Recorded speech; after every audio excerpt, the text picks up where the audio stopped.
مصطفیٰ نواز کھوکھر صاحب، اب یہ جو صورتحال آپ دیکھ رہے ہیں، ایک تو یہ پوری دنیا کی معیشت ہلے گی، اس سے پاکستان کے اوپر بھی امپیکٹ آئے گا، ہمارے اور آلریڈی ہمارے حالات کس طرح کے ہیں، ہر طرح سے ہم فریجائل ہیں، لیکن کوئکلی مجھے ایک اوور ویو آپ سے چاہیے کہ پولیٹیکل لیڈر کے طور پہ یا پولیٹیکل پارٹی کے طور پر آپ کیا دیکھ رہے ہیں اس وقت پاکستان کو، کس طرح سے اس کے ساتھ جو ہے وہ نمٹنا ہے اس سچویشن کے ساتھ؟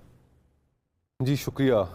اوور آل جو صورتحال ہے اسما بہن، اس کے اوپر تو یہی کہا جا سکتا ہے، علامہ صاحب نے اپنے ایک شعر میں کہا کہ بجھی عشق کی آگ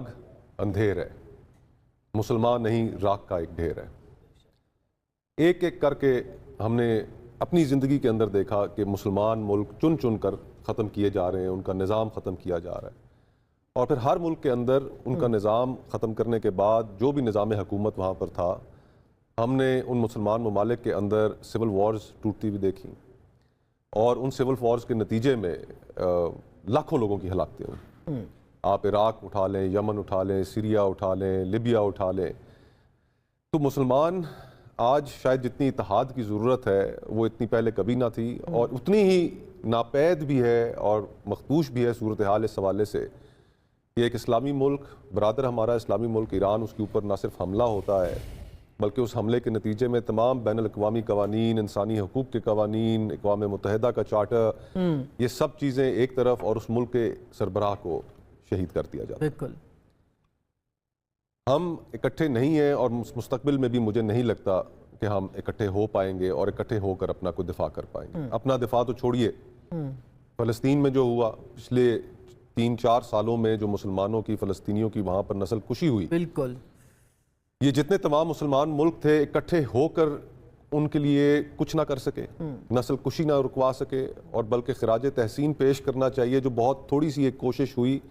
وہ ان لوگوں کی جانب سے، جن میں گریٹا تھنبرگ اور اس طرح کے لوگ شامل ہیں، یورپین این جی اوز کے، کہ جنہوں نے وہ بلاکیڈ توڑ کر وہاں پر خوراک کی ترسیل لے جانے کی کوشش کی۔ اس کے علاوہ ہم تو کچھ بھی نہیں کر سکتے۔ صحیح بات، بالکل۔ اور جو ایک ملک ان فلسطینیوں کے لیے بہت زیادہ بات چیت کرتا رہا، ان کے لیے فرنٹ لائنز پر رہا، آج اس کا بھی حال آپ دیکھ لیں، امریکہ اور اسرائیل مل کر کیا کر رہے ہیں۔ تو امریکہ اور اسرائیل نے اس دنیا کو، اس کے اندر جو ایک جنگ عظیم دوئم کے بعد ایک انٹرنیشنل آرڈر نام کا ہی صحیح قائم تھا، اس کو اپنے ہاتھوں سے تباہ کر دیا۔ امریکہ کے جو سفیر تھے، ان کی آپ نے آج سے ہفتہ 10 دن پہلے سٹیٹمنٹ سنی ہوگی کہ دریائے نیل سے لے کر فرات تک، جی ہاں، یہ سب اسرائیل کا حصہ ہے، اور اسرائیل اس سارے مذہبی حق ہے، مذہبی حق ہے۔ تو یہ گریٹر اسرائیل کے، تو ہم تو ایک ایسی صورتحال کا شکار ہو چکے ہیں کہ جس میں ہم اپنی نظروں کے سامنے ایک ایک کر کے گرتے چلے جا رہے ہیں اور کچھ کرنے کے قابل بھی نہیں۔ آج حکومت کی طرف سے پاکستان کے تناظر میں اگر آپ دیکھیں، ہم بہت کرٹیسائز کرتے ہیں، کریں گے بھی صحیح، کرتے بھی رہے ہیں، لیکن حکومت کی جانب سے ایک اچھا قدم ایٹ لیسٹ یہ اٹھایا گیا ہے کہ اپوزیشن کو انہوں نے ایک ان کیمرہ اجلاس کی دعوت دی ہے کہ جو پیچیدہ صورتحال افغانستان کے حوالے سے کر لی گئی ہے، اور جو ریجنل ڈیولپمنٹس ہوئی ہیں کہ ان کے حوالے سے ان کیمرہ ایک بریفنگ دی جائے۔ آپ نے مطالبہ بھی کیا تھا میرا خیال ہے 2-3 دن پہلے اس کا، ہم نے مطالبہ بھی اس کا کیا تھا کہ یہ وقت کی ایک ضرورت ہے۔ اس میں ہماری، ہم نے اس کو پرنسپلی تو اس کو ایکسیپٹ کیا ہے، لیکن ہماری ایک تجویز ہے حکومت کو کہ یہ اس کا وینیو جو ہے وہ پارلیمان کو رکھا جانا۔ بسم اللہ الرحمن الرحیم۔ السلام علیکم ناظرین۔ امریکہ اور اسرائیل نے مل کر ایران سے جنگ تو چھیڑ دی، مگر اب دونوں ممالک پچھتا رہے ہیں، کیونکہ جو امریکہ کا ہدف تھا کہ وہ رجیم چینج کر لیں گے، وہ تو خواب بن کے رہ گیا، بلکہ اب آنے والی ایران کی قیادت مزید سخت فیصلے کر رہی ہے۔ نواز کھوکھر نے آج تمام مسلم ممالک کو اکٹھا ہونے کو کہا کہ اب وقت ہے سب مسلم ممالک اکٹھے ہوں۔ مصطفیٰ نواز کھوکھر نے مزید کیا کہا، آئیں پہلے ویڈیو دیکھیں، پھر اس پر ہم تفصیل سے بات کرتے ہیں۔ حکومت میں بھی مشاورت جاری ہے، اور ہمارا یہ خیال ہے کہ یہ پارلیمان میں رکھی جائے تو زیادہ بہتر ہوگی، اور اس میں جن حالات کا ہمیں سامنا ہے، دیکھیں ایک طرف ہمارے مودی بیٹھا ہے، پاکستان پہ نظریں تاک کر بیٹھا ہے،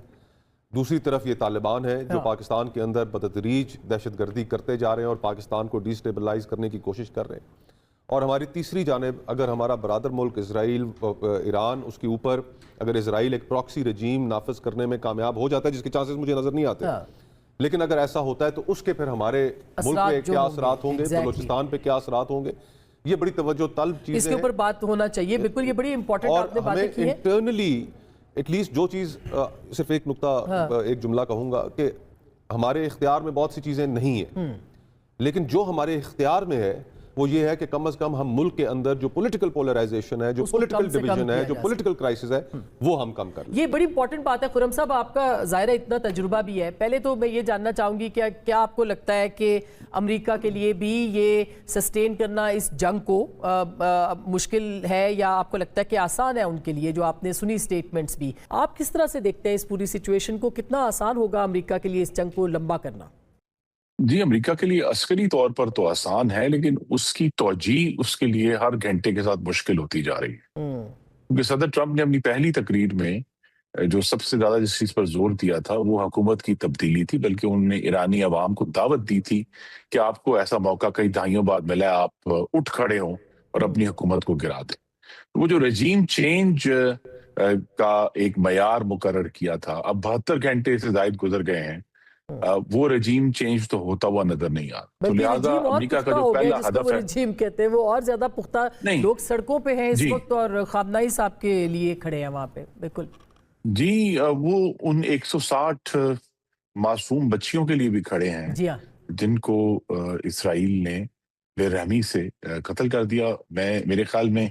پچھلے 4 دن میں جو تمام تصاویر آئی ہیں, ان میں سب سے بھیانک تصویر کسی نے ڈرون سے ان سینکڑوں قبروں کی کھینچی ہے جو ان بچیوں کے لیے کھودی جا رہی تھی. لہٰذا ان کو جب یہ سمجھ آئی کہ ان کا پہلا جو داؤ تھا وہ ناکام ہو گیا, تبھی آپ دیکھ رہے ہیں کہ پچھلے 24 گھنٹے سے امریکی جو وزراء ہیں, چاہے وہ ان کے سیکٹری آف وار ہیں پیٹ ہیسکیتھ یا سیکٹری آف اسٹیٹ ہے مارکو روبیو,